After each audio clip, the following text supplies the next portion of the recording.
और न्यूज़ पर news segment में आज हमारे साथ जो कंपनी कार्यक्रम में हो रही है शामिल, वो है मुथूट फाइनेंस, जिसने कल अपने बाजार के दौरान नतीजे पेश किए और नतीजे के बाद आज हम मैनेजमेंट से बात करेंगे। बात करूं उससे पहले मैं आपको कंपनी का इंट्रोडक्शन दे दूं। 1939 से गोल्ड लोन के कारोबार में कंपनी है। 2011 में पब्लिक इशू आया था और तब से कंपनी स्टॉक मार्केट्स पर लिस्टेड है। 9,000 से ज़्यादा वाइट लेवल एटीएम्स के लिए 2013 में इन्हें लाइसेंस भी मिला और दक्षिण भारत में ही नहीं, पूरे देश में सबसे दिग्गज गोल्ड लोन कंपनियों में से एक ये है। टॉप में मानी जाने वाली कंपनी है। आइए बात करते हैं कंपनी के एमडी जॉर्ज अलेक्जेंडर साहब हमारे साथ कार्यक्रम में शामिल हो रहे हैं। केरल से वो हैं, लेकिन एक इंटरेस्टिंग चीज़ जो मैं देख रहा हूँ, जॉर्ज सर, स्वागत है आपका जी बिजनेस पर। और एक चीज़ जो आप में मुझ में कॉमन नज़र आई, आपकी तरह मैं एंटरप्रेन्योर तो नहीं हूँ, लेकिन प्रोफेशन के मामले में मैं आपका छोटा भाई हो सकता हूं, क्योंकि आप भी सीए हैं। 1978 बैच के आपने सीए किए और मैं तो आपसे बहुत पीछे 1993 बैच का हूं और आपकी देश भर में 20वीं रैंक आई है। तो एक बड़े प्रोफेशनल के द्वारा चलाई जाने वाली ये कंपनी मुथूट फाइनेंस, जिसके एमडी जॉर्ज अलेक्जेंडर साहब हमारे साथ हैं। सर, बहुत बहुत शुक्रिया आपका वक्त निकालने के लिए और हमारे लिए समय देने के लिए। शुरुआत आपके नतीजों के साथ ही करते हैं। बताएं सर, कैसी रही ये तिमाही? सब आज तो सब अच्छा ही चल रहा है। गोल्ड लोन का डिमांड भी खूब देख रहा है, पिछले 2 महीने से बहुत खूब डिमांड देख रहा है। ब्रांच सब सारे 5-6 ब्रांच भी अभी खुला है। स्टाफ सब ऑफिस में आ सकता है, कस्टमर्स में भी आ सकता है, इसलिए बिजनेस अभी जोर से शुरू हुआ है। पिछले 2 महीने खूब से डिमांड था और मेरा ख्याल से ये पूरा साल ऐसे ही चलेगा डिमांड और for gold loan. Okay, okay. अच्छा सर, ये पिछली बार जब पॉलिसी आई थी तो आरबीआई गवर्नर साहब ने ये कहा था कि जो बैंक्स हैं उनको लोन टू वैल्यू रेशियो 90% कर दिया जाए, 75% से 75% से। क्या ये एनबीएफसीज आप जैसी कंपनियों के लिए भी हुई या आपके लिए 75% ही है? एनपीएफसी के लिए वो 90% अभी तक दिया नहीं है। हमारा सिर्फ अभी 75-75% ही चल रहा है। मेरा ख्याल से, मेरा पर्सनल ख्याल से ये 75% ही अच्छा रेट है। ये उससे ज़्यादा 80-90 वगैरह रिस्क है। ये मेरा ख्याल से, अगर मैं एक बैंक का चेयरमैन हूँ तो मैं 90% नहीं देगा। हाँ। अच्छा सर, ये इसी पे मैं सवाल पूछने वाला था। देखिए, अब आजकल तो गोल्ड की प्राइसेस 10-10% तो ऐसे मूव हो रही है, 3-4 दिनों में 10% ऊपर, 10% नीचे। और बैंक्स को आपके जितना एक्सपीरियंस तो है नहीं गोल्ड लोन देने का, आप तो 1939 से दे रहे हैं। तो ऐसे में रिस्क बढ़ जाती है क्या बैंक के लिए कि अगर गोल्ड के दाम तेजी से गिर गए 10-15% और पता चला उन्होंने एकदम हाईएस्ट लेवल पे 55,000 56,000 के लेवल के आसपास ही अगर उन्होंने 90% लोन दे दिया, तो क्या रिस्क बढ़ सकती है? साहब जी, ये चीज़ है, ये बिजनेस कोई जी। इस गोल्ड लोन बिजनेस का एक्सपीरियंस चाहिए।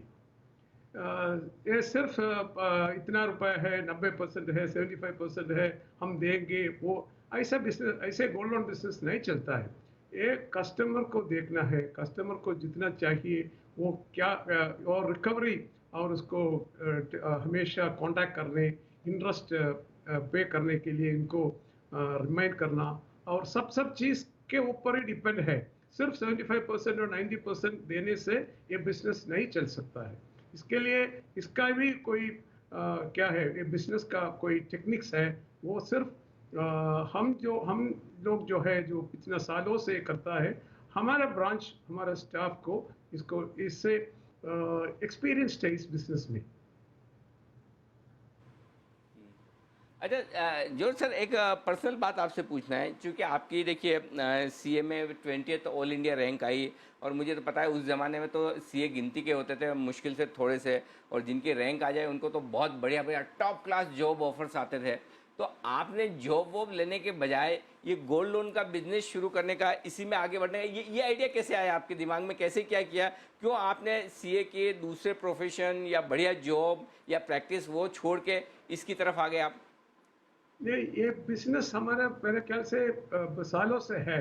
और उस टाइम में एक अकाउंटेंट या चार्टर्ड अकाउंटेंट का जरूर कमी था हमारे कंपनी में। जो मेरा ब्रदर्स जो है वो इंजीनियर्स है, डॉक्टर्स है, कोई चार्टर्ड अकाउंटेंट नहीं थे, मैं यंगेस्ट ब्रदर है, यंगेस्ट भाई है। सो मैंने ये चार्टर्ड अकाउंटेंट किया है। वैसे एक चीज़ पे आप देखना है, चार्टर्ड अकाउंटेंट, सारा चार्टर्ड अकाउंटेंट्स बिजनेस में अच्छा नहीं है, क्योंकि वो रिस्क ज़्यादा जानता है। जो जिस जिस आदमी को रिस्क वगैरह ज़्यादा जानता है, वो रिस्क नहीं लेता है, बिजनेस में अच्छा नहीं। वो कभी कभी इधर उधर भी चार्टर्ड अकाउंटेंट्स अच्छा बिजनेसमैन होता है। खूब चार्टर्ड, हम्म। ज़्यादा चार्टर्ड अकाउंटेंट्स बिजनेस में रिस्क नहीं लेगा, क्योंकि वो सब चीज़ देखता है, बॉडी चीज देखता है, वो रिस्क देता है, सभी सभी चीज़ में रिस्क ही देखता है। और सारा रिस्क देके वो बिजनेस में नहीं राइट। साइन करेगा। मगर हमारा बिजनेस फैमिली है, हमारे बिजनेस में एक चार्टर्ड अकाउंटेंट का जरूरत था, इसलिए मैं आया है। हम्म। क्या बात है। ये बड़ी इंटरेस्टिंग बात बताई। अच्छा सर, एक आपके इन्वेस्टमेंट प्रेजेंटेशन में आपने एक बात कही कि ऑनलाइन ट्रांजैक्शंस काफ़ी बढ़ रहे हैं, तो उस पर थोड़ा सा एक आइडिया दें कि किस तरह की ग्रोथ हो रही है और कैसे लोग इस वक्त कोरोना के वक्त, कोविड के वक्त ऑनलाइन ट्रांजैक्शन प्रीफर करें, इसके बारे में ज़रा आइडिया दें सर। ये हमने ये ऑनलाइन बिजनेस, हमारा ऑनलाइन मतलब जो कस्टमर्स जो ऑनलाइन में ट्रांजैक्शन करता है, गोल्ड लोन में पूरा 360 डिग्री ऑनलाइन नहीं हो सकता है, क्योंकि ये गोल्ड वो खुद गोल्ड ऑर्नामेंट्स जो है वो ब्रांच पे लाना पड़ता है। इसके बाद बाकी सब ऑनलाइन कर सकता है। वो पैसा लेना ऑनलाइन हो सकता है, इंटरेस्ट पे करना ऑनलाइन होता है, रीक पे करना ऑनलाइन होता है, और आखिर वो ऑर्नामेंट्स वापस लेने के लिए भी ब्रांच में आना जरूर पड़ता है। मगर हमारे जो कस्टमर्स है वो सब छोटा छोटा कस्टमर है, 5,000, 6,000, 6,000, 10,000, 15,000, वो सब चोट वो ऑनलाइन और ऑनलाइन ट्रांजैक्शंस में ये क्या अच्छा अच्छा इस्तेमाल नहीं करवाना है। मगर हमने जो कोविड का टाइम में एक महीने हमारा स्टाफ वगैरह घर में बैठा था, उस टाइम हमने इन सबको ये कस्टमर्स का डिटेल्स दिया है उनको कंप्यूटर पे, और उन्होंने कस्टमर्स को बैंक अकाउंट्स मैपिंग किया है। मगर इसका मतलब वो उनका बैंक अकाउंट और हमारा लोन अकाउंट में मैपिंग करना है। ये मैपिंग करने के बाद ये ऑनलाइन ट्रांजैक्शंस ईजी होता है। उस टाइम हम 10 लाख कस्टमर्स का मैपिंग किया है। इसकी वजह से पहले कोविड से पहले जो हमारा ऑनलाइन ट्रांजैक्शंस कस्टमर्स था वो 19% थे, अभी तो 40%, 40% कस्टमर्स ऑनलाइन ट्रांजैक्शन शुरू करी है। सो इसका मतलब है कस्टमर्स को और अपॉर्चुनिटी और ऑप्शन दिया है। मगर अगर ब्रांच ओपन है, खुला है, तो चाहता है वो ब्रांच में आते ही करेंगे।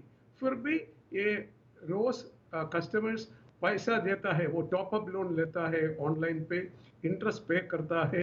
और हमने एक चीज और किया है अभी, हमने मैंने जो पहले आपको बोला है कस्टमर्स को गोल्ड लोन्स हमारे ब्रांच में लाना पड़ता है, इसलिए हमने लोन एट होम शुरू किया है। लोन एट होम मतलब हमारा ब्रांच मैनेजर या स्टाफ कस्टमर का घर पे जाके उधर गोल्ड ऑर्नामेंट्स चेकिंग, सारा चेकिंग करके पैक करके वो लोन उधर ही ऑनलाइन पे उनको देता है।